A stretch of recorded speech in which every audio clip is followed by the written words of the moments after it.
Today, how Google plans to use AI and satellite imagery to monitor methane leaks. But before we get into that, once you've decided which iPad you want, the next step is finding the right accessories. For getting work done, you'll likely want a mouse and keyboard. For drawing and note-taking, a stylus is the obvious choice, but we also recommend a paper-like screen protector for added texture. Power banks let you recharge your slate whenever you need to, and a hub helps you get the most of your iPad's processing power with connections for wired peripherals. After testing and owning iPads over the years, we've singled out a dozen plus accessories that help extend what Apple's tablets can do. Head over to Engadget.com and check out the best iPad accessories for 2024. And there's never been a better time to get a smart speaker, especially if you're a music fan. When voice assistants first started infiltrating these devices, hands-free controls were really the star of the show. Even now, one of the most common ways that people interact with Siri, Alexa, and the Google Assistant is through a smart speaker. But now you have dozens of options to choose from, and most of them sound much better than the first smart speakers did. Sonos recently entered the game with its own voice assistant on its stellar-sounding speakers, and even lower-end models like the Echo Dot and Nest Mini have better audio quality than their first iterations did. If you're struggling to pick the best smart speaker for your needs, we at Engadget can help. We've outlined our top picks plus all of the things you should consider before buying a smart speaker today. Check out our best smart speakers for 2024 at Engadget.com.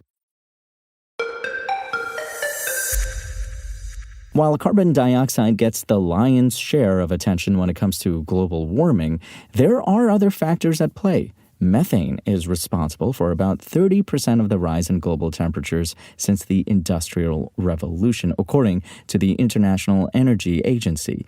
About 40% of methane emissions from human activity stem from the energy sector. Identifying and mitigating these emissions is said to be one of the most critical actions we can take in the short term to combat climate change. To that end, Google and the Environmental Defense Fund, EDF, have once again teamed up to tackle the issue. The pair previously mapped methane leaks in major cities using sensors on street view cars. This time, they're using a blend of satellite imagery and AI. The EDF and its partners have developed a satellite that's set to launch on a SpaceX Falcon 9 rocket in early March.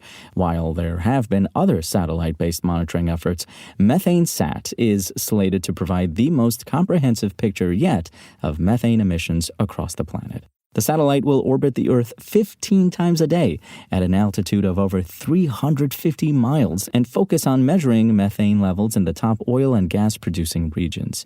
It will be capable of imaging large emissions from a single source as well as smaller sources of methane spread across wider areas. EDF and its partners developed Google Cloud-powered algorithms to calculate emissions in certain places and to track them over time. Artificial intelligence will also be employed to pinpoint oil and gas infrastructure, such as storage containers and pump jacks, much like Google uses AI to detect sidewalks, street signs, and road names in satellite images for maps. Combining the methane map with one showing oil and gas infrastructure is expected to provide a clearer picture of where emissions are stemming from. That should give energy companies actionable information to help them stop leaks.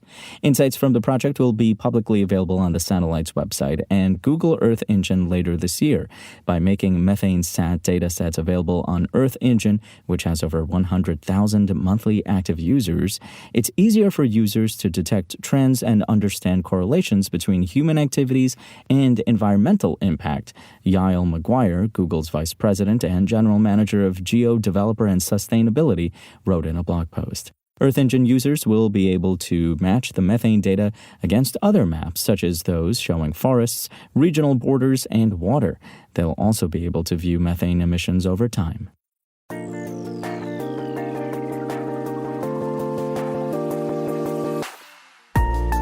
Thanks for listening to the show. Make sure to rate, review, and subscribe on Apple Podcasts. Today's show featured journalism by Engadget contributor Chris Holt and was produced by Spoken Layer. I'm Imran Sheikh, and we'll talk more tomorrow.